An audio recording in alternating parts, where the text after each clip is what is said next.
Kepanikan warga menyertai kebakaran sebuah rumah dan bengkel.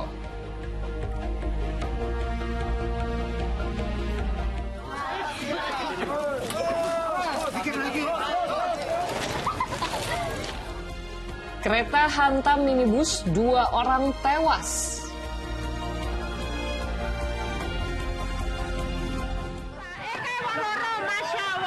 Masya Allah, astagfirullahaladzim. 3 bocah tewas di sawah yang terkena banjir.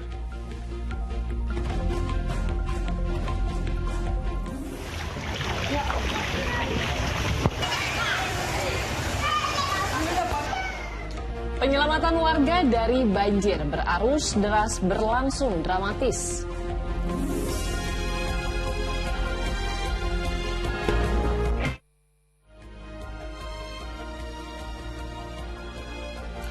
Halo, selamat pagi. Senang sekali saya Asran Syadi. Dan saya Sheila Purnama dapat kembali menjumpai Anda pagi ini dalam Fokus Pagi edisi Jumat 9 Februari 2024. Dalam 1,5 jam ke depan, kami akan hadir dengan rangkaian informasi dan peristiwa terbaru yang berhasil dihimpun tim redaksi kami hingga dini hari tadi. Inilah Fokus Pagi selengkapnya. Baik pemirsa, sebuah tanggul sungai jebol mengakibatkan ratusan rumah di Dukuh, Norowito, Ketanjung, Kabupaten Demak terendam banjir. Ini warga pun berjibaku untuk menyelamatkan diri dari kepungan derasnya arus air menuju ke tempat aman dari bencana.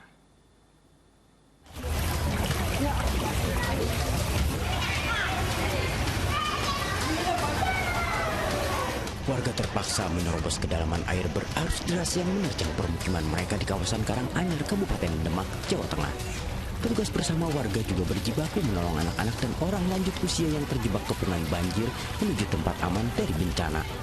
Tanggul Sungai Wulan di Desa Ketanjung yang jebol berimbas banjir yang menerjang ribuan rumah warga di Dukuh, Norowito dengan ketinggian air mencapai 1 meter lebih.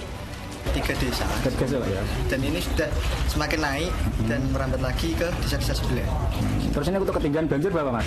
Sekitar 1 meter. Sekitar 1 meter sebelah sini, kalau masuk lagi ke dalam bisa sampai 2 meter. 2 meter, Mas. Terus ini warga mengungsi atau gimana nih, Mas? Ya, sementara masih berada di posko. Sementara seorang pemuda di Desa Jogodowo, Kecamatan Wonosalam, Kabupaten Demak ditemukan meninggal dunia di parit. Diduga korban tewas akibat tersengat listrik saat banjir menerjang rumahnya. Ali Mustagfirin melaporkan dari Demak, Jawa Tengah. Jebolnya tanggul Sungai Wulan menyebabkan sebagian wilayah Demak kebanjiran termasuk jalur Pantura dari Demak menuju Kudus dan sebaliknya. Di beberapa titik banjir bahkan berarus deras.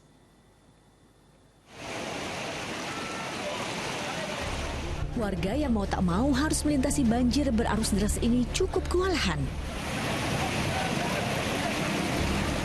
Beruntung petugas TNI dari Kodim Demak siap membantu mengevakuasi warga. Ya, derasnya arus banjir akibat jebolnya tanggul Sungai Wulan ini antara lain terpantau jelas di area Pasar Karanganyar, Demak, Jawa Tengah. Banyak pengguna jalan terjebak banjir, di antaranya rombongan warga Wonosobo yang hendak berziarah. Mau ke Demak dari Kudus, dari Ziarah. Oh gitu. Ini terjebak banjir ini, Bu? Iya, terus mobilnya mati di situ. Banjir yang melanda wilayah Pantura Demak ini akibat jebolnya 2 titik tanggul Sungai Wulan di Desa Ketanjung, Kecamatan Karanganyar, Kamis pagi. Akibat banjir, jalur Pantura Demak menuju Kudus dan sebaliknya lumpuh. Hanya terlihat 1-2 truk berukuran besar yang berani melintas. Sedangkan minibus dan motor yang nekat melintas mogok di tengah jalan. Untuk sementara kita membantu untuk mengevakuasi ke lebih tempat yang aman karena ketinggian air semakin meningkat. Dampak banjir ini kemacetan panjang pun tak terhindarkan. Ratusan kendaraan terjebak macet berjam-jam mengular hingga 10 km. Satlantas Polres Demak mengimbau semua kendaraan yang akan ke Kudus dan Surabaya untuk sementara melalui jalur alternatif yaitu Trengguli, Jepara, dan Kudus. Ali Mustafirin melaporkan dari Kabupaten Demak, Jawa Tengah. 3 bocah meninggal dunia setelah tenggelam di sawah yang terendam banjir di Grobogan, Jawa Tengah. Para korban terpeleset saat bermain hingga jatuh ke tempat yang lebih dalam.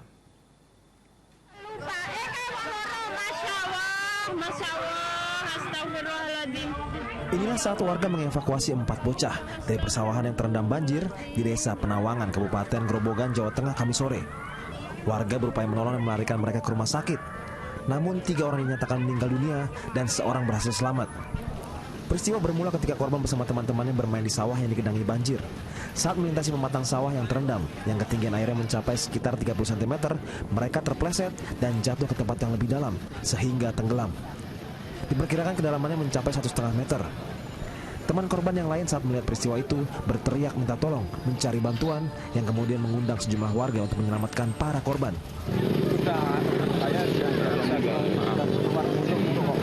Total ada berapa, Pak? Yang mati? Ya. 3. Dalam satu, tapi yang melelep 4. Yang selamat 1. Udah main sejak jam berapa itu tadi? Kira-kira jam 3 lah. Setelah dipastikan tidak ada luka bekas penganiayaan, ketiga jenazah diserahkan kepada pihak keluarga untuk dimakamkan. Arif Nur melaporkan dari Grobogan, Jawa Tengah. Akibat curah hujan yang tinggi, puluhan rumah di Pandeglang, Banten terendam banjir. Sementara di jalur Pantura Kudus, Jawa Tengah, banjir yang merendam akses jalan membuat sejumlah truk mogok di tengah genangan air. Inilah kondisi sejumlah truk yang terjebak banjir di jalur Pantura Kudus, Jawa Tengah pada Kamis siang. Truk-truk yang terendam ini sudah tidak dapat bergerak lagi selain menunggu evakuasi dari petugas gabungan. Banjir dengan ketinggian lebih dari 1 meter ini juga memutus akses lalu lintas menuju Demak. Kendaraan yang ingin menuju Demak terpaksa dialihkan menuju Kabupaten Jepara. Sementara para sopir truk yang tidak ingin mencari jalur alternatif lain lebih memilih untuk menunggu di lokasi banjir hingga surut. Kondisi serupa juga terjadi di Pandeglang, Banten. Akibat curah hujan yang tinggi, puluhan rumah di wilayah tersebut terendam banjir dengan ketinggian air mencapai 1 meter. Banjir yang datang dengan cepat membuat warga tak sempat menyelamatkan harta benda mereka. Sedikitnya ada 67 rumah yang terendam banjir, dan meski begitu banyak warga yang enggan mengungsi dan lebih memilih bertahan di rumahnya masing-masing.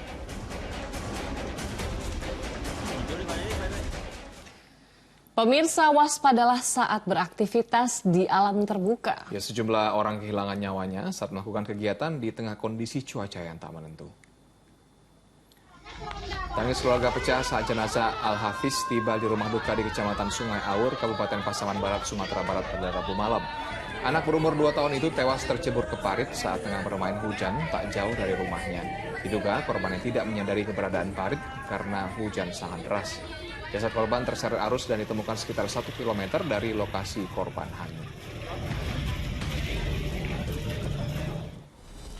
Petugas BPBD Kabupaten Lamongan, Jawa Timur, Kamis sore melakukan pencarian terhadap seorang pria yang tenggelam di sebuah waduk di Desa Kuripan, Kecamatan Babat, Lamongan. Diduga korban tidak bisa berenang saat berenang bersama 3 temannya. Setelah melakukan pencarian, petugas berhasil menemukan korban dalam kondisi sudah tak bernyawa 25 meter dari titik korban tenggelam.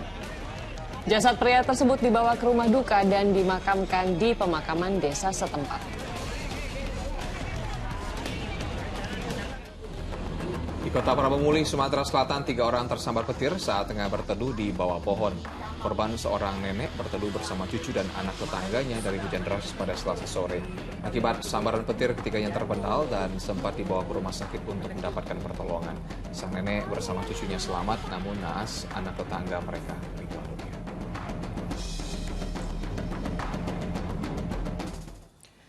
Di informasi selanjutnya, pemirsa, seorang pemuda berkebutuhan khusus yang dilaporkan hilang selama 2 hari akhirnya ditemukan. Pria itu ditemukan dalam keadaan tak bernyawa di hutan bakau di Balikpapan Barat, Kalimantan Timur.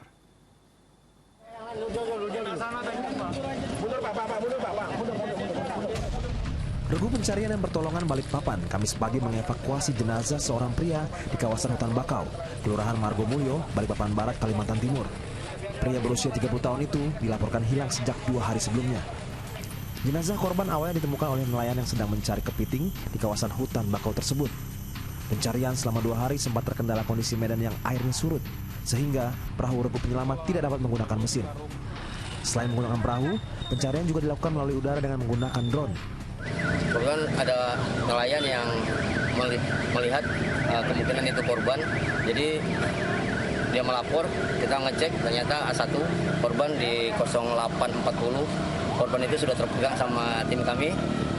Kendala airnya di situ surut, kita menggunakan rubber boat dengan sistem mendayung, jadi nggak bisa menggunakan mesin.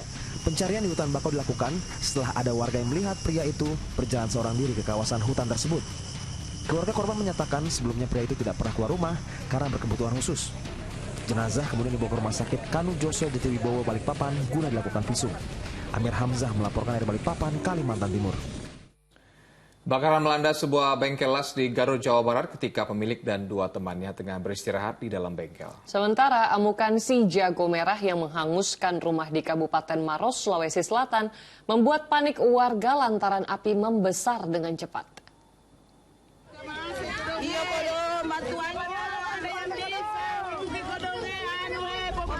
Kobaran api yang semakin membesar melalap sebuah rumah semi permanen di Desa Borikamase, Kabupaten Maros, Sulawesi Selatan membuat warga panik. Material yang mudah terbakar serta kencangnya tiupan angin membuat bangunan yang berbentuk rumah panggung itu lekas dimakan api. Diduga kebakaran terjadi karena korsleting listrik di bagian atap. Namun pihak berwajib masih melakukan penyelidikan. Sementara petugas pemadam kebakaran sempat mengalami kendala lantaran rumah tersebut berada di tengah persawahan yang tidak memiliki akses untuk dilalui kendaraan roda 4. Agar dapat memadamkan api, petugas menarik selang menuju rumah yang terbakar.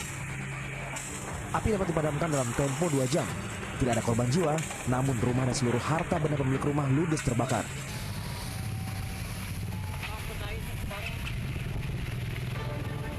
Di tempat berbeda, kepanikan juga melanda sejumlah warga saat kebakaran terjadi di sebuah bengkel las di Jalan Raya Banjarwangi, Kabupaten Garut, Jawa Barat, Kamis sore.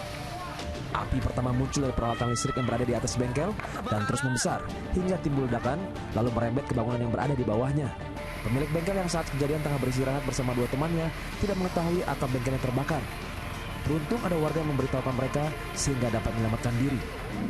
Dan kami sudah memeriksa saksi-saksi juga apakah ditemukan unsur kelalaian atau tidak, kami masih melakukan pendalaman. Tidak ada korban jiwa dalam peristiwa itu dan penyebab kebakaran masih diselidiki polisi. Tim Liputan melaporkan. Kanopi sebuah kelenteng di Kota Makassar, Sulawesi Selatan roboh pemirsa hingga 2 pekerjanya terjatuh. Insiden terjadi saat pekerja melakukan pengecatan dan pemasangan ornamen Imlek.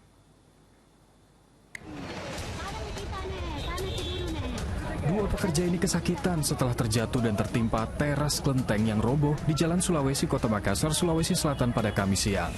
Tiang atap yang terbuat dari baja ringan itu tiba-tiba lepas kala kedua pekerja tengah melakukan pengecatan serta pemasangan lampu hias Jalan Imlek di lantai 2 dan 3. Lantaran terluka, kedua korban langsung dilarikan ke rumah sakit untuk mendapatkan perawatan medis. Selain itu, runtuhan kanopi juga menimpa mobil yang sedang terparkir. Polisi melakukan olah TKP guna menyelidiki penyebab pasti insiden ini. Ini 2 orang sedang apa? Jadi 2 orang sementara memasang bambu untuk melakukan pengecetan di lantai 2. Masih pekerja komandannya? Pekerja.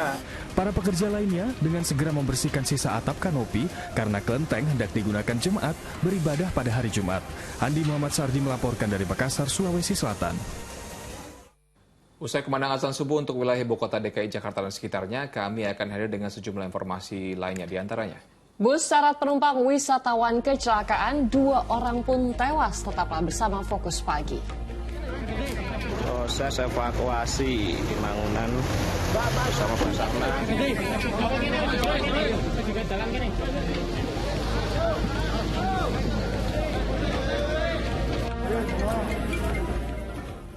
Selamat menunaikan ibadah salat subuh untuk wilayah ibu kota DKI Jakarta dan sekitarnya. Kita lanjutkan informasi pagi ini pemirsa. Seorang bocah berusia 5 tahun di Cilacap, Jawa Tengah tewas tertimpa dinding bangunan sebuah kios fotokopi. Kejadian ini membuat warga di sekitar lokasi kaget karena pada saat kejadian kondisi cuaca sedang cerah tanpa angin dan hujan. Dinding teras sebuah kios fotokopi yang roboh ini berada di Jalan Es Parman, Kabupaten Cilacap, Jawa Tengah pada Kamis sore. Dinding tersebut ambruk hingga mengakibatkan seorang anak berusia 5 tahun tewas. Peristiwa ini terjadi saat korban bersama ibunya sedang melakukan fotokopi dokumen di kios tersebut. Nahas, saat sedang menunggu, tiba-tiba tembok tersebut roboh hingga mengenai korban dan ibunya. Korban tewas mengalami luka hampir di sekujur tubuhnya. Sementara ibu korban yang mengalami luka di bagian kepala langsung dibawa ke RSUD Cilacap. Sedangkan pemilik fotokopi selamat karena berada di dalam kios. Dengannya itu saya itu cuma suaranya aja bluk gitu loh. Langsung debu, saya kan lihat kanan kiri. Ada apa? Saya kira tabrakan. Ternyata tembok konter yang roboh. Nah, terus itu ada Pak Babinsa, Pak Tentara 2. Saya langsung sini. Itu ada anak kecilnya katanya. Saya buka, kelihatan rambutnya tuh. Astagfirullahaladzim. Kejadian ini membuat warga di sekitar lokasi kaget karena pada saat itu kondisi cuaca sedang cerah tanpa angin dan hujan. Diduga dinding tembok kios tersebut rapuh dimakan usia. Usai kejadian, garis polisi langsung dipasang di sekitar lokasi. Kasusnya kini masih dalam penyelidikan Satuan Reserse Kriminal Polresta Cilacap. Mardianto melaporkan dari Cilacap, Jawa Tengah. Hujan disertai angin kencang yang terjadi di Kabupaten Bangli, Bali mengakibatkan 2 pohon berukuran besar tumbang. 1 pohon menimpa bangunan pura, sedangkan 1 pohon lainnya yang tumbang menutup ruas jalan.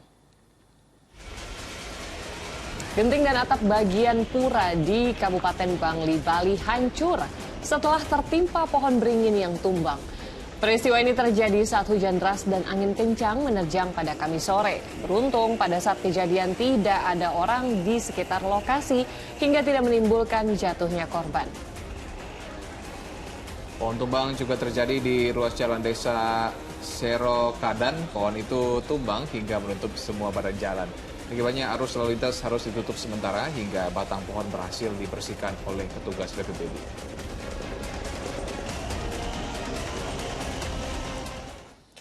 Di informasi selanjutnya, pemirsa, sebuah bus wisata terjun ke jurang sedalam 20 meter di kawasan Ciloto, Cianjur, Jawa Barat. Ini kecelakaan tunggal bus wisata juga terjadi di Kabupaten Bantul, Yogyakarta. Membawa rombongan wisatawan, bus tersebut terguling saat melalui jalan menurun. 2 orang meninggal dunia dan puluhan orang terluka. Evakuasi bus terguling di Jalan Imogiri Mangunan. Kecelakaan sebuah bus pariwisata ini terjadi di Kabupaten Bantul, Yogyakarta, Kamis siang. Bus tersebut membawa rombongan wisatawan asal Karanganyar, Jawa Tengah. 1 penumpang meninggal di lokasi kejadian. Kondisi medan yang miring membuat evakuasi korban yang terjepit berjalan dramatis.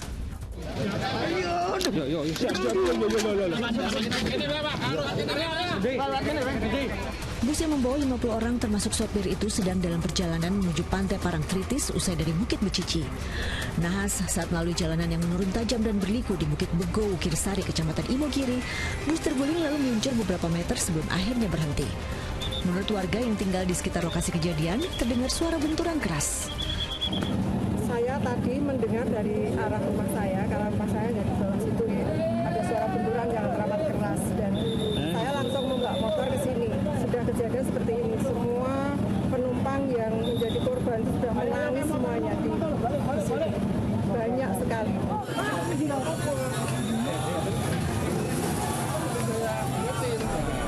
Setelah seluruh korban berhasil dievakuasi, bus yang terguling itu ditarik menggunakan alat berat. Sementara itu hingga Kamis malam, jumlah korban meninggal dunia bertambah hingga total menjadi 2 orang setelah 1 korban meninggal di rumah sakit. Sedangkan korban luka mencapai 31 orang dirawat di 2 rumah sakit. Saat ini polisi masih menyelidiki sebab kecelakaan termasuk dugaan remblong. Kita masih lidik dulu, ini info awal yang kita lihat bersama di TKP. Info keterangan dari masyarakat tadi yang kita periksa awal, nanti kita tinggal tanya dari pengemudinya dan juga pemeriksaan dari kondisi kendaraannya. Kecelakaan yang menimpa bus wisata juga terjadi di kawasan Ciloto, Cipanas Puncak, Kabupaten Cianjur, Jawa Barat, Kamis pagi. Kecelakaan tunggal ini terjadi ketika bus yang melaju dalam kecepatan tinggi dari arah Bogor menuju Cianjur tiba-tiba oleng di jalan yang menurun dan berbelok di kawasan Ciloto. Hingga akhirnya bus terjun ke jurang yang berada di kanan jalan. Beruntung sang sopir dan 2 kernet berhasil menyelamatkan diri. Bus juga sedang tidak membawa penumpang. Saat ini penyebab kecelakaan masih dalam penyelidikan polisi. Tim Liputan melaporkan. Kecelakaan yang melibatkan kereta komuter lain kembali terjadi di perlintasan rel kereta api. Di Kecamatan Tenjo, Bogor, Jawa Barat, kereta menabrak minibus hingga mengakibatkan 2 penumpang minibus tewas.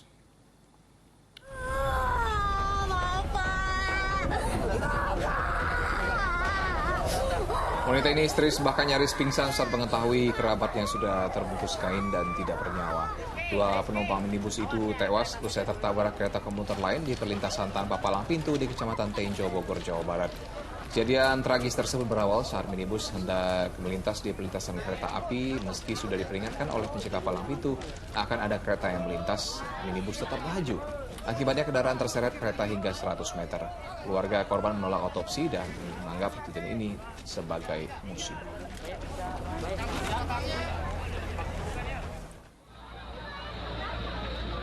Sementara itu, penumpang panik ketika kereta komuter lain yang mereka tumpangi berhenti setelah menabrak minibus di perlintasan tanpa palang pintu di Kecamatan Tenjo. Penumpang berebut untuk keluar kereta komuter lain.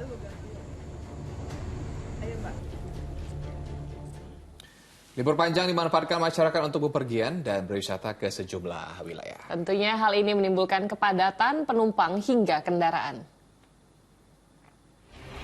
Memasuki libur panjang, arus lalu lintas di ruas tol Jakarta Cikampek di Karawang, Jawa Barat, Kamis malam terlihat alami kepadatan. Jumlah kendaraan yang melintas di ruas tol Jakarta Cikampek menuju ruas tol Cipali serta tol Purbalenyi meningkat dari hari biasanya. Bila arus kendaraan terus bertambah, petugas akan menerapkan sistem kontraflow untuk mengurangi kepadatan yang diperkirakan masih akan terjadi hingga esok hari. Kepadatan arus penumpang juga terjadi di Bandara Internasional Sultan Mahmud Badarudin II di Palembang, Sumatera Selatan. Tercatat pada tanggal 7 Februari lalu, sebanyak 7.566 penumpang dari 58 penerbangan datang dan pergi melalui bandara ini. Angka ini merupakan jumlah penumpang tertinggi di bandara itu pada bulan Februari. Pihak pengelola bandara memprediksi arus balik akan terjadi pada hari Senin 12 Februari mendatang dengan jumlah penerbangan mencapai 60 penerbangan per hari.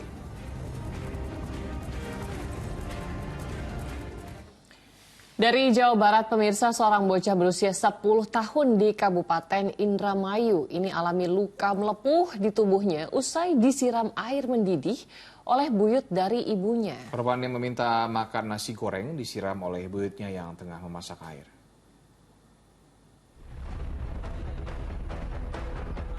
Bocah laki-laki berusia 10 tahun ini harus menahan sakit akibat luka melepuh yang dideritanya. Luka tersebut ia alami setelah disiram air mendidih oleh buyut dari ibunya yang tinggal di Desa Cilegah, Kabupaten Indramayu 5 Februari lalu. Ia pun menjalani perawatan akibat luka tersebut. Kejadian berawal saat korban meminta nasi goreng, namun ia justru disiram air mendidih oleh buyutnya hingga korban lari kesakitan meminta pertolongan kepada tetangga. Tetangga pun memberitahu ayah korban yang bekerja di Bekasi untuk datang menjemput. Si anak mau minta makan nasi goreng. Nah, sedangkan si itu buyutnya sedang masak air. Terus lama-lama nggak tahu sih, disiram air panas, dimadu lari keluar minta tolong sama orang. Sering mendapatkan kekerasan ini Pak? Sering dapat penganiayaan dari itu buyutnya, yang diselumut pakai obat nyamuk, yang ditunjukin ke sawah, ke solokan, sering dilemparin pakai piring, sering tetangganya pun sering lihat. Korban tinggal bersama buyut dari ibunya setelah kedua orang tuanya berpisah. Ayah korban bekerja di Bekasi dan ibunya menjadi TKW. Kasus dugaan penganiayaan ini diselesaikan secara kekeluargaan. Untuk sementara, korban akan tinggal bersama ayahnya hingga sang ibu pulang ke tanah air. Maruli Habibi melaporkan dari Indramayu, Jawa Barat. Pemirsa, gerebek pengedar narkoba, polisi temukan senjata api. Selengkapnya usai jeda, tetap bersama kami di Fokus Pagi. Demi Allah. Sampai tahun ini.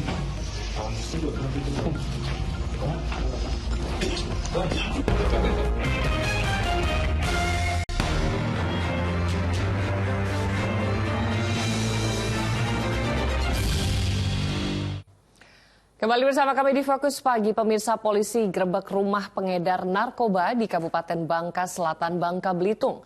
Petugas sita sejumlah paket-paket sabu-sabu dan senjata api rakitan beserta amunisinya.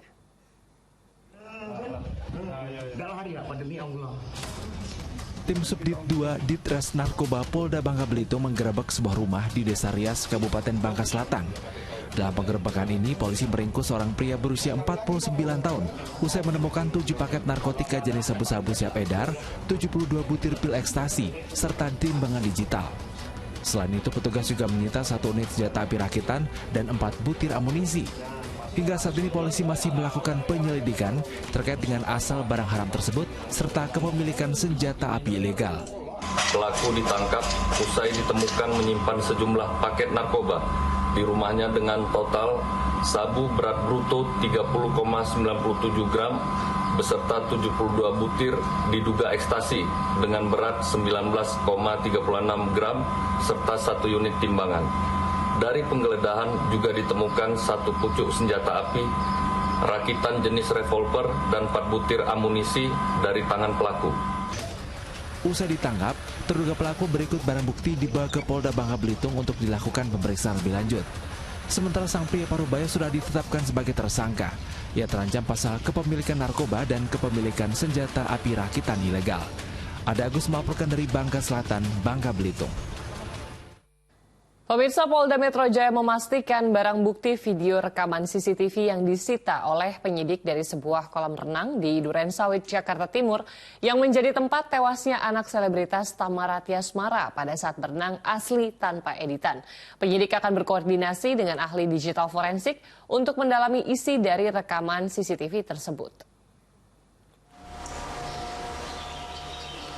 Subdit Jatan Ras Ditreskrimum Polda Metro Jaya masih terus menyidik kasus kematian anak selebritas Tamara Tiasmara yang diduga tewas tenggelam pada saat berenang di sebuah kolam renang umum di Durensawit, Jakarta Timur beberapa waktu lalu. Petugas memeriksa 20 orang saksi dan menyita seluruh rekaman CCTV di sekitar lokasi kejadian. Selanjutnya penyidik akan melakukan gelar perkara untuk menetapkan tersangka terkait kasus ini. Bahwa barang bukti CCTV yang diambil dari TKP kemudian diserahkan ke tim pemeriksa digital forensik dinyatakan asli. Video tersebut adalah video asli tanpa editan.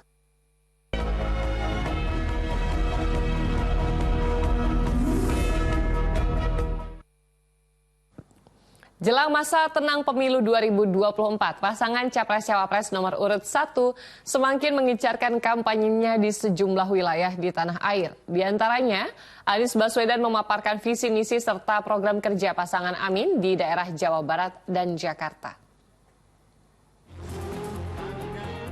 Di hadapan masa pendukungnya di Garut, Jawa Barat, calon presiden nomor urut 1 mendapat permintaan warga terkait pemekaran wilayah. Anies Baswedan menjanjikan pemekaran wilayah tersebut sebagai solusi pemerataan pembangunan. Di Kabupaten Cianjur, Jawa Barat, Anies Baswedan berkampanye dengan menyinggung kebutuhan pokok yang mahal serta ketimpangan dan ketidakadilan di segala aspek. Di Jakarta, calon presiden nomor urut 1 Anies Baswedan menghadiri dialog haji untuk semua. Ia mempersoalkan lamanya waktu tunggu jemaah haji Indonesia. Anies ingin agar kuota jemaah haji Indonesia bertambah menjadi 300.000.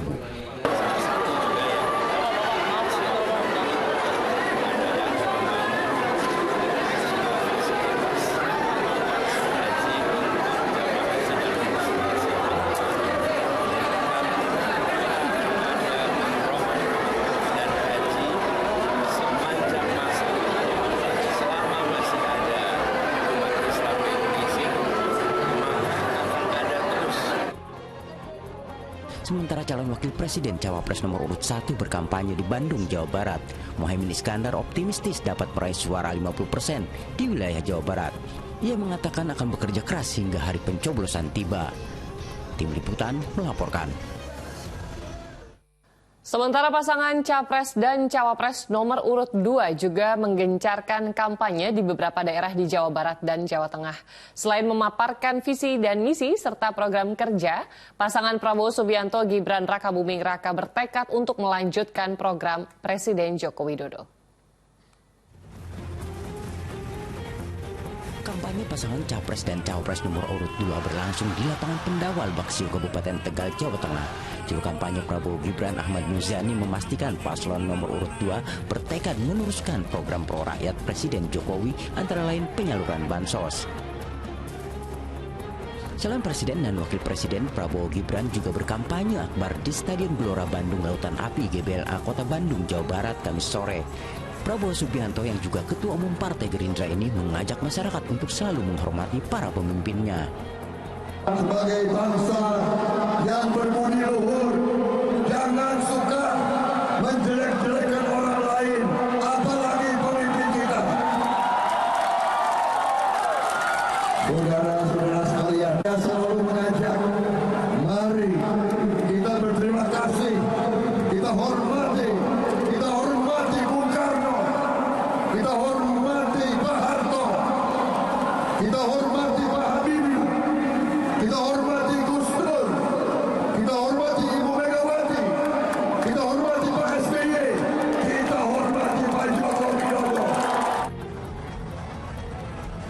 Dalam kampanye akbar bertajuk Koalisi Indonesia Maju dan Relawan Jabar Temu Kader Pagelaran Anak Negeri Prabowo Gibran di Stadion Gelora Bandung Lautan Api, Kota Bandung, hadir sejumlah petinggi partai pengusungnya dan tim kampanye nasional, diantaranya Ketua Umum PAN Zulkifli Hasan.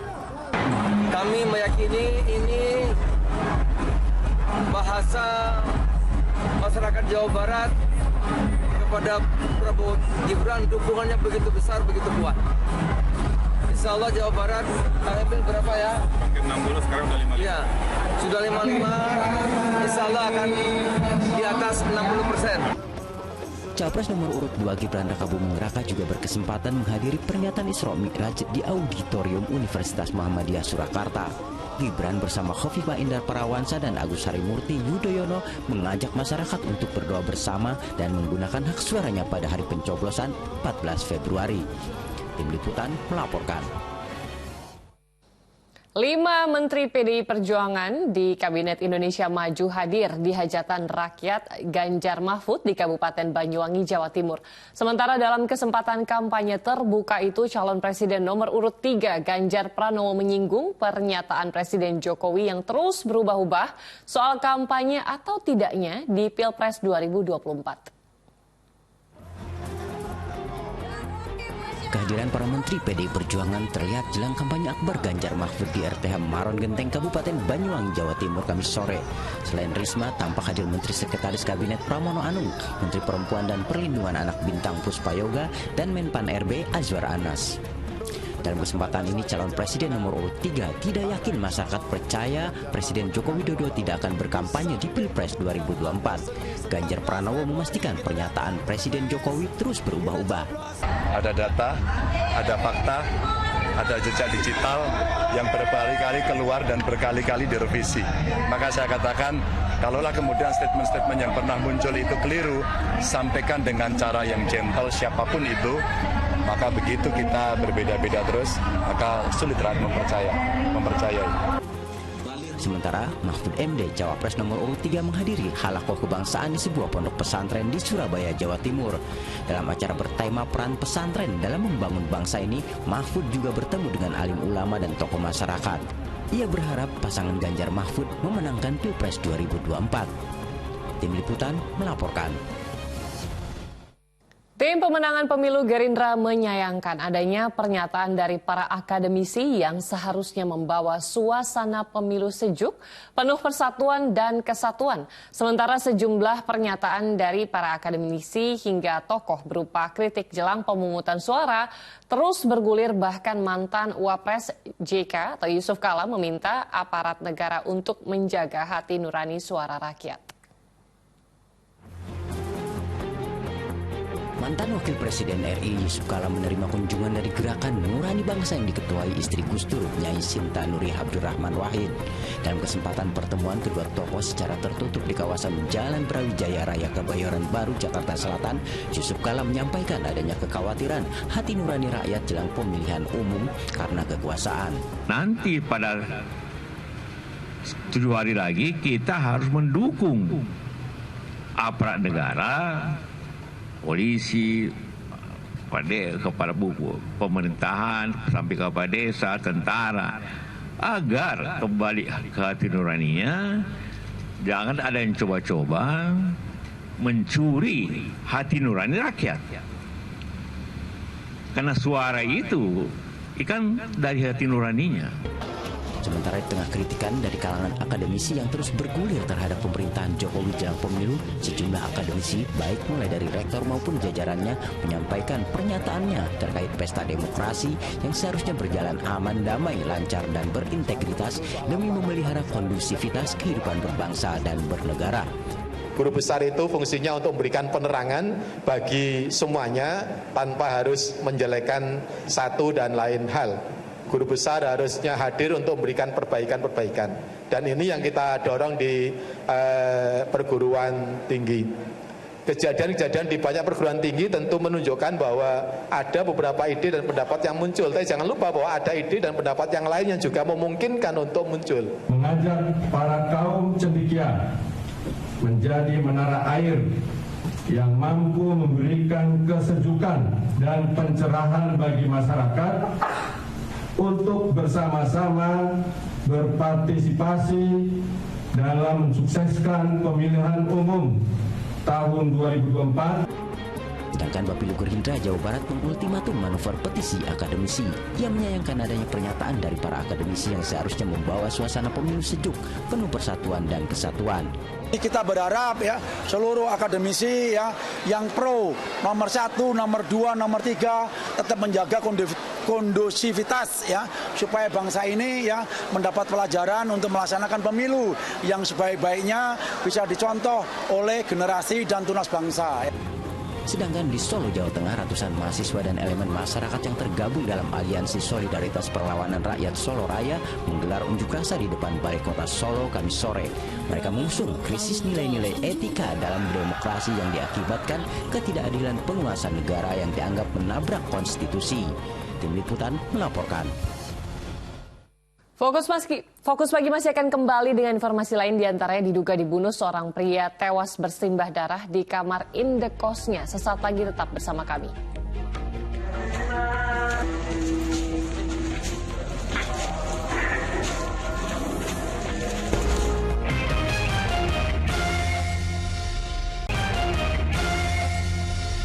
Capres-Cawapres nomor urut 3 tampil menjadi tamu spesial dalam Dangdut Akademi 6 di Studio 5 MTech City dan Mogot, Jakarta Barat.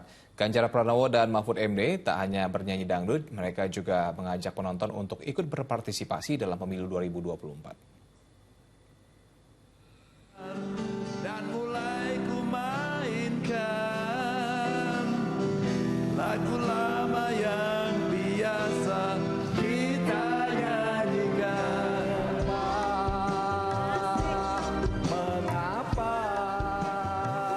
Mahfud MD unjuk kebolehannya bernyanyi dangdut di panggung Akademi 6. Mahfud menyanyikan lagu berjudul Mengapa.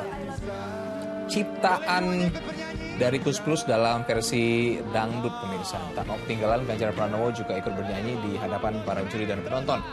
Pasangan calon presiden dan wakil presiden nomor urut 3 ini tampil sebagai tamu spesial dalam babak top 12 Dangdut Akademi 6 Kamis malam di Studio 5 MTech City dan Bogor, Jakarta Barat. Keduanya menilai musik dangdut memiliki prospek yang bagus di dunia musik secara global. Ganjar Mahfud juga mengajak para penonton untuk berpartisipasi dalam pemilu 2024. Betul Pak. Betul Pak. Iya Pak. Iya. Ngomong-ngomong soal wardrobe ya, Ruben Onsu. Pemirsanya sangat banyak, mereka antusias, tapi di tengah prestasi anak-anak yang sedang ikut berkompetisi, tentu saja para akademia ini ada yang bisa diselipkan dari Indosiar ini dengan suasana politik hari ini. Dan saya dengan Pak Mahfud ya senang bisa diundang untuk memberikan pesan-pesan agar tadi ya disampaikan Pak Mahfud, negara mengundang rakyatnya untuk nanti datang memilih dan kita bisa berikan pesan politik yang baik. Jika 2 hari berturut-turut kami menampilkan upaya 2 calon presiden untuk bertarung di pemilihan presiden, kali ini giliran calon presiden nomor urut 3, Ganjar Pranowo. Kepada presenter kami Zulfikar Nagi dan Sheila Purnama, Ganjar belak-belakan menceritakan rutinitas di tengah padatnya kampanye berkeliling tanah air.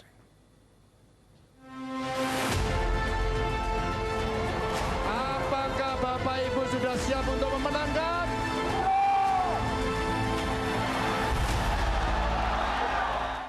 Hai, belak-belakan kembali hadir bersama Zulfikar Nagi dan Sheila Purnama. Dan sekarang ini spesial banget belak-belakan bersama Ganjar Pranowo. Wah, mau tahu seperti apa serunya ngobrol bersama dengan Ganjar Pranowo?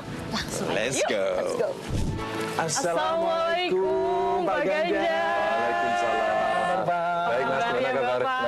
Sehat Pak. Alhamdulillah. Ya. Ini tadi aku lihat-lihat nampaknya bukan cuma suka olahraga tapi suka tanaman juga ya.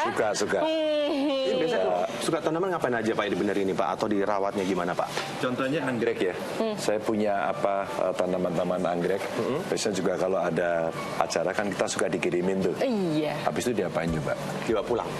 Enggak Ya, tahu. kan udah dikirim. Udah dikirim. Dirawat. Ya, dirawat betul. Budidaya Pak. Iya. Terus kita copotin satu-satu. Biasanya kita tempelin di pohon kayak gini. Dikasih kawat ya, biar lebih bagus nanti. Dia akan bisa berbunga lagi. Pak, ini masih banyak nih yang pengen kita obrolin bareng Pak Kita duduk Ganjar. aja yuk. Iya, Duduk setuju. setuju nih Pak kalau sambil duduk nih Pak. Ini kita nggak cuma dengan Pak Ganjar aja, sudah bersama kita juga Ibu Atiko. Assalamualaikum Ibu. Saya salaman dulu Ibu. Bu, tapi ngomong-ngomong nih, kalau misalnya Pak Ganjar lagi di rumah dilepas kegiatan yang sibuknya di rumah ngapain aja sih emang? Yang pertama tidur. Tidur. Enggak ini sih apa namanya? Memang benar sih karena kegiatannya padat banget jadi kalau ada waktu dia tidur. Kan, iya, selesainya kerja biasanya jam 12 malam itu. Jadi kalau di rumah ya tidur. Terus selain itu ya ngobrol, makan sama kita. Saya pengen tahu Bu, sosok Pak Ganjar Pranowo di mata Ibu Atiko seperti apa sih sosok ini? Yang jelas dia orangnya sangat sabar. Masya Allah. Sabar, nggak pernah marah ya Bu? Sama sekali. Sama sekali Bu. Dia sampai alam umur 22 tahun belum pernah dibentak sama sekali. Nah ini terkait program dari Pak Ganjar Mahfud sendiri ini kan ada dibilang KTP Sakti nih Pak. Dan kita tahu ini kita juga pengen punya sebenarnya sakti apa sih gitu. Dengan NIK sebenarnya ada profil dari penduduk. Umpama saya mau kasih BLT, mau kasih PKH, mau kasih jaminan kesehatan, mau kasih jaminan pendidikan, atau profesi nelayan, petani yang butuh subsidi. Itu kan profilnya sudah ada. Maka ketika kita temukan satu keluarga katakan si A dan kemudian dia masuk kategori miskin dengan profesi buruh tani, terus kemudian dia harus mendapatkan sekian fasilitas yang mesti didapatkan, cukup dengan KTP saja. Maka kartu-kartu yang selama ini sudah ada, sudah berjalan, sudah baik, sekarang kita ringkas lagi menjadi satu aja, pakai KTP aja. Dan kalau kita bisa lakukan itu, maka pengentasan kemiskinan kita tidak hanya sekedar kita kasih bantuan yang sifatnya konsumtif, tapi investasi pada salah satu keluarganya agar kelak kemudian keluarganya bisa mengentaskan kemiskinan di keluarga itu. Kita pengen tahu juga ya pandangan Pak Ganjar tentang Pak Mahfud nih. Silakan 3 kata aja Pak tentang Pak Mahfud. 3 kata terkait dengan seorang Mahfud MD. Sosok Mahfud MD. Konsisten. Okay. Intelektual. Berani. Konsisten, intelektual, berani. Pantesan bisa nge-match antara Pak Ganjar dengan Pak Mahfud ya. Iya. Sebentar Pak, aku dengerin apa ya? Kenapa keluyuk kan? Oh. Kenapa kamu lapar? Kayaknya pengen ini ya, pengen nyemil ya. Okay. Katanya tadi penasaran kalau misalkan buat Tikoh nyiapin bekal buat Pak Ganjar isinya makanan apa sih? Gitu, pengen lihat meja makannya kan. Boleh, Tikoh kan juga lihat meja makan ya. Kalau misalkan ngobrol sama Pak Ganjar itu lebih deep itu ada di meja makan. Kita pengen tahu nih seperti apa sih obrolan deep antara Bu Atiko dengan Pak Ganjar di meja makan. Oke, kita ngikut ke meja makan Bapak, boleh, Ibu boleh? kita kesana ya. Oke, let's go Pak. Wah, ini udah banyak makanan ini rupanya ya. Banyak banget loh ini Pak. Emang makanan favoritnya Pak Ganjar apa sih? Gampang banget sih dia kalau lauk. Kalau lauk nih ini tempe penyet itu. Sambal penyet. Tempe goreng sebenarnya pakai dicobek sambal. Iya, itu. Itu memang enak sih Bu, saya juga suka kalau.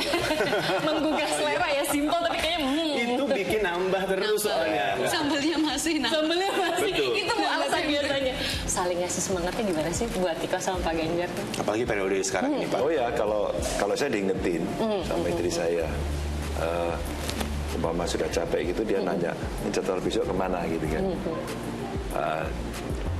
Hari ini tidur aja. Nah, pas tidur kadang-kadang saya dipijit kepala sama Diapain sih namanya? Ya, Dikasih itu loh. Facial, Pak. Dipijat. Apa dikasih penutup mata? Yang untuk yang gitu. yang pokoknya dipijit-pijit. Biar relax ya. Dipijit-pijit Kayak gitu, di facial di facial gitu. Kadang-kadang ini apaan sih gitu. Terus biar perempuan gitu ya. Ini lama-lama kalau diterusin nggak ngomongin politik lagi, tapi ngomongin ini 1001 berumah tangga harmonis gitu kan. Juga belak-belakan. Benar, kita benar. Semuanya kita pengen tahu. Sekarang kita belak-belakan makan aja. Oke, Pak. Baik-baik, kita makan dulu ya. Kita makan dulu. Pak Ganjar, yang namanya belak-belakan itu biasanya ada pertanyaan yang harus dijawab cepat untuk menilai kejujuran Bapak nih ya. Dan nggak bisa mikir langsung ya. Ini pertanyaan pertama, siap? Oke. Sepedaan atau lari? Lari. Kesampaian punya motor gede atau jalan-jalan sama Ibu Atikoh dan Alam? Jalan-jalan dong. Oke, nasi goreng lebat Pak Karmin atau sambal terong Ibu Atikoh? Sambal terong. Sambal terong. Kita bisa minta yuk. Buku sains atau buku sejarah? Sains. Deep Purple atau Metallica? Deep Purple. Mantap, udah tahu semuanya di luar kepala. Terakhir. Dalam program Blak-Blakan bersama Ganjar Pranowo nih, ini kita ingin mendengar nih statement dari Pak Ganjar jika nanti terpilih menjadi presiden. Seperti apa nih Pak statementnya? Kita harus menyatukan seluruh kekuatan anak bangsa karena kita sedang menghadapi dunia yang sudah berubah luar biasa. Oke. Luar biasa sekali, terima kasih Pak Ganjar Pranowo meluangkan waktunya untuk Blak-Blakan bersama Sheila dengan Juzo di tengah kesibukannya padat luar biasa sekali ya. Selamat melanjutkan kegiatan dan selamat mengarungi kontestasi pemilu 2024. Sama-sama. Terima kasih Pak Ganjar. Sehat selalu Pak. Terima kasih ya. Dadah. Ketua Umum PDIP Megawati Soekarno Putri menghadiri hajatan rakyat Banyuwangi di Jawa Timur pada hari Kamis. Dalam orasinya, Megawati menyinggung tidak boleh ada pihak yang menggunakan fasilitas negara untuk kepentingan Pilpres. Didampingi oleh Pak Haritanu Sudibyo selaku Ketua Umum. Dalam hajatan rakyat Banyuwangi, Kamis lalu, Ketua Umum PDIP Megawati Soekarno Putri mengingatkan masyarakat untuk memilih pemimpin yang punya kapasitas dan kapabilitas bagus. Selain itu, tidak boleh ada pihak yang menggunakan fasilitas negara untuk kepentingan Pilpres 2024 dan hal itu diatur dalam Undang-Undang Pemilu. Ini ada aturan, jadi saya bawa, jadi tidak bohong. Ini namanya supaya pintar. Ini undang-undang loh, yang namanya pemimpin. Dari presiden, menteri, pejabat lain dan lainnya, maka tidak boleh mempergunakan fasilitas yang namanya fasilitas negara. Sementara itu, Partai Buruh menggelar kampanye akbar di Istora Senayan pada Kamis siang. Massa yang merupakan buruh yang berasal dari Jabodetabek menyanyikan berbagai macam yel-yel dan mars Partai Buruh. Presiden Partai Buruh Said Iqbal dalam orasinya akan mencabut Undang-Undang Cipta Kerja jika berhasil lolos ke Senayan. Saya bisa pastikan, saya akan perintahkan fraksi Partai Buruh. Begitu masuk ke Senayan, maka cabut Omnibus Law Undang-Undang Cipta Kerja.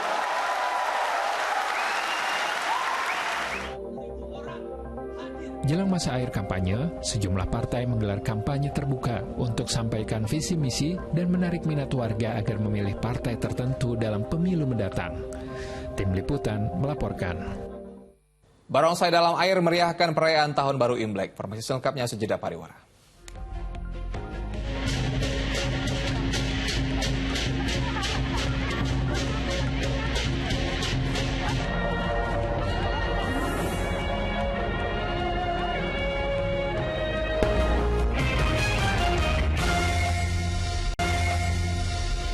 Kembali bersama kami di Fokus Pagi bersama saya Sheila Purnama. Dan saya Asran Syarif. Misal seorang tukang tambal ban di Kabupaten Lamongan, Jawa Timur ditemukan meninggal dunia dalam bengkelnya. Sementara seorang pria ditemukan tewas bersimbah darah di kamar kosnya di wilayah Depok, Jawa Barat.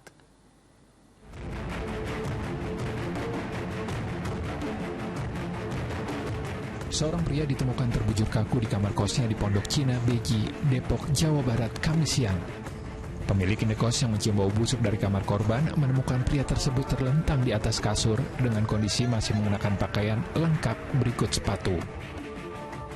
Petugas melakukan olah TKP di lantai 2 bangunan indekos serta mengamankan ponsel milik korban. Diduga pria tersebut merupakan korban pembunuhan karena ditemukan luka dan bercak darah di tubuhnya. Di Lamongan, Jawa Timur, warga desa Sumberwudi, Kecamatan Karanggeneng, digegerkan dengan meninggalnya seorang tukang tambal ban di dalam bengkelnya Kamis sore. Korban pertama kali ditemukan oleh orang tuanya yang kemudian melaporkan kejadian tersebut ke Polsek Karanggeneng. Dokternya tidak ada tanda-tanda kekerasan. Tidak ada tanda-tanda kekerasan dari visum luar. Kemudian sekarang keluarga bapaknya untuk penolakan dilaksanakan otopsi. Jadi setelah ini jenazah akan langsung dibawa pulang ke Jombang. Keluarga korban menolak dilakukan proses autopsi. Selanjutnya jenazah korban dibawa ke rumah duka di Jombang untuk dimakamkan. Tim Liputan melaporkan. Tidak lebih dari 24 jam setelah beraksi, 3 pelaku begal di Kota Bengkulu diringkus polisi. Aksi pembegalan itu diotaki oknum petugas keamanan salah satu bank di Kota Bengkulu.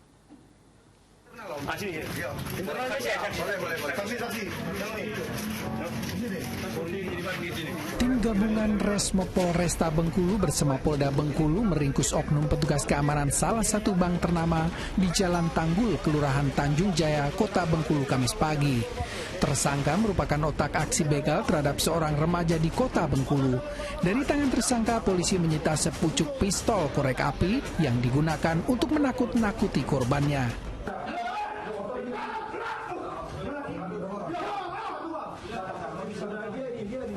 Setelah menangkap oknum petugas keamanan, polisi kemudian menangkap 2 pelaku lain. Perampasan terjadi ketika korban sedang mengendarai motornya. Ketika di jalan sepi, ketiga pelaku yang berboncengan motor kemudian menabrak korban dari arah belakang. Meski korban berhasil mempertahankan motornya, namun ia mengalami luka tusuk dengan luka di perut dan wajah. Ditumbur dari belakang. Jadi ditabrak ya? Ditunggu ada orang lewat, ditumbur dari belakang. Setelah jatuh baru ditodong dan diambil barang-barangnya. Ketiga tersangka masih diperiksa di Mapolres Bengkulu. Polisi masih mendalami adanya keterlibatan ketiga tersangka dalam berbagai aksi kejahatan di Kota Bengkulu. Ferry Susanto melaporkan dari Kota Bengkulu. Baru keluar penjara 1 tahun, 2 pria kembali ditangkap polisi usai membegal dan menewaskan seorang mahasiswi di Kabupaten Ogan Ilir, Sumatera Selatan. 2 residivis itu merencanakan kejahatan mereka dengan sengaja mengincar lokasi yang sepi. Setelah beberapa hari pengejaran, tim gabungan akhirnya meringkus 2 pelaku begal sadis yang menewaskan seorang mahasiswi di Tanjung Senai, Indralaya, Kabupaten Ogan Ilir, Sumatera Selatan. Keduanya ditangkap di tempat persembunyiannya di kawasan Gelumbang, Kabupaten Muara Enim. Pria berusia 36 dan 27 tahun itu rupanya seorang residivis kasus narkoba serta penganiayaan yang baru bebas setahun silam. Sejumlah barang bukti turut diamankan, termasuk senjata api rakitan jenis revolver. Mahasiswi bernama Nazwa Kezia Safira meninggal dunia di rumah sakit lantaran terluka tusuk di bagian punggungnya. Ia bersama teman prianya sempat melakukan perlawanan kala sepeda motornya dirampas 2 pelaku begal pada 3 Februari lalu. Naas, nyawa korban tak terselamatkan, sementara rekannya mengalami luka di bagian wajah. Korban Aldo berusaha untuk mengejar, dibantu oleh korban Najwa. Namun oleh pelaku yang bernama Herli biasa, ini menggunakan pisau menusuk bagian belakang dari korban Najwa. Setelah itu pelaku melarikan diri. Atas ulah kejinya, 2 pria residivis itu terancam hukuman 20 tahun penjara atau maksimal seumur hidup. Tim Liputan melaporkan. Pemirsa, libur panjang Isra Mi'raj dan Hari Raya Imlek ini membuat sejumlah lokasi keberangkatan moda transportasi umum padat penumpang. Selain di bandara dan stasiun terminal, bus juga dipadati penumpang yang hendak pulang kampung dan berziarah. Ramainya penumpang bus terpantau di Terminal Kalideres, Jakarta Barat. Sejak Kamis pagi hingga siang, 23 bus memberangkatkan 286 penumpang dengan tujuan mayoritas ke Jawa Tengah dan Sumatera. Sejumlah penumpang mengaku memanfaatkan waktu libur panjang pada pekan ini untuk pergi ke kampung halaman dan berziarah, menyusul semakin dekatnya bulan suci Ramadan. Tak ada kenaikan harga tiket bus meski terjadi peningkatan jumlah penumpang. Sementara itu di Bandung, stasiun Bandung Jawa Barat, jumlah penumpang juga meningkat di masa libur panjang sekira 40% dibandingkan hari biasa. Dengan jumlah mencapai 17.000 orang. Peningkatan jumlah penumpang diprediksi terjadi sampai 10 Februari. Diperkirakan puncak kepadatannya terjadi mulai Kamis malam hingga hari Jumat. Sama halnya dengan penumpang moda transportasi udara yang mengalami lonjakan di Bandara Internasional Juanda, Sidoarjo, Jawa Timur, ramainya aktivitas bandara bukan hanya terlihat di ruang check-in keberangkatan, melainkan juga di terminal kedatangan. Libur panjang akhir pekan ini tercatat peningkatan penumpang mencapai 26% dan diperkirakan peningkatan terjadi hingga arus balik pada Minggu 11 Februari. Nah, libur panjang ini dimanfaatkan masyarakat untuk mencoba moda kereta cepat WUS nih, Sran. Jumlah penumpang kereta cepat Jakarta-Bandung meningkat hingga 30% pada awal masa libur panjang.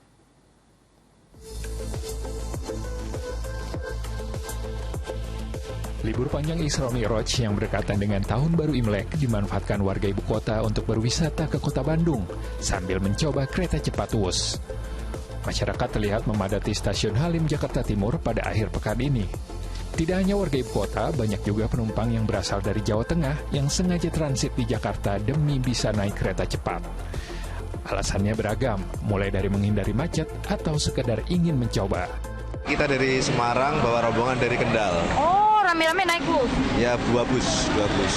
Berwisata ke Bandung, tapi kita naik kereta cepat ke Bandung. Kenapa Mas milih naik kereta cepat jauh-jauh? Ini kan tergolong baru dan ini jarang yang bisa naik ini. Nah, ini kan dari rombongan pengen naik kereta cepat. Menghindari macet Cikampek. Menghindari macet Cikampek? Ya, di Cikampek. Okay. Jadi sama ibu saya mau nyobain WUS juga. Jumlah penumpang kereta cepat WUS meningkat 20 hingga 30% pada hari pertama libur panjang. Untuk mengantisipasi bertambahnya penumpang, pengelola menambah 8 perjalanan kereta, sehingga ada 48 perjalanan kereta setiap harinya. Yang kita mulai berangkatkan di tanggal 8 Februari ini. Hari Kamis ini kita berangkatkan ada 8 kereta tambahan, itu 4 perjalanan dari Halim dan 4 perjalanan dari Tegaluar. Nah, memang kita akan terus melakukan evaluasi karena memang untuk KA cepat sendiri, WUS ini sangat fleksibel. Artinya jika memang sewaktu-waktu kita melihat misalnya hari ini kita melihat ternyata penjualan untuk hari Minggu ini sudah mulai sangat padat atau sudah full okupansi di atas 90%, kita bisa sewaktu-waktu melakukan penambahan perjalanan. Meski begitu, lonjakan penumpang kereta cepat diprediksi masih akan kembali terjadi. Tim Liputan melaporkan. Penampilan barongsai kerap mewarnai perayaan Tahun Baru Imlek. Iya, di Jakarta Utara sejumlah penyelam berkostum barongsai dan naga liong ini beraksi menghibur pengunjung tempat wisata.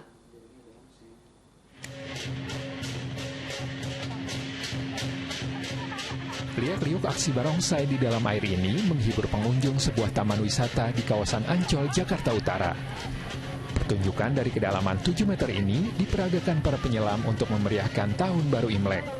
Tak hanya di dalam air, 2 barongsai yang berada di luar akuarium juga turut unjuk kebolehan.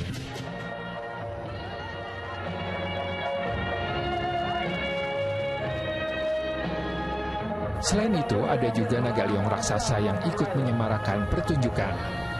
Aksi makhluk mitologi Tiongkok ini berhasil menghibur pengunjung yang datang ke taman wisata bawah laut ini. Atraksinya bagus, terus ada tentang sejarahnya juga ya, kan ya di situ kita menceritakan tentang kayak penguasa laut gitu ya. Tapi kita cari hikmah dari itu bahwa kita tuh harus saling melindungi, tidak boleh merusak juga ya. Sekitar 6 orang penyelam terampil terlibat dalam atraksi barongsai dan liong sepanjang 5 meter tersebut. Sekitar lebih dari 5 ya, Mas ya. Iya, sekitar ada 6. Ada 6 penyelam yang kita libatkan, baik itu mermaid, pemeran untuk barongsai sendiri maupun untuk yang liong sendiri. Untuk yang panjangnya berapa itu? Itu sekitar 5 meteran, Mas. Pengelola tempat wisata memprediksi sekitar 300.000 pengunjung akan berlibur di kawasan Ancol selama libur panjang pekan ini. Don Vito Samarta melaporkan dari Jakarta. Ya pemirsa, laporan tadi menutup kebersamaan kita di Fokus Pagi hari ini. Usai Fokus Pagi, jangan lewatkan untuk menyaksikan program Magic 5. Wakil tim redaksi dan kerabat kerja yang bertugas, pagi ini saya Sheila Purnama. Dan saya Arsiti pamit, selamat berakhir pekan dan juga selamat berlibur dan sampai jumpa.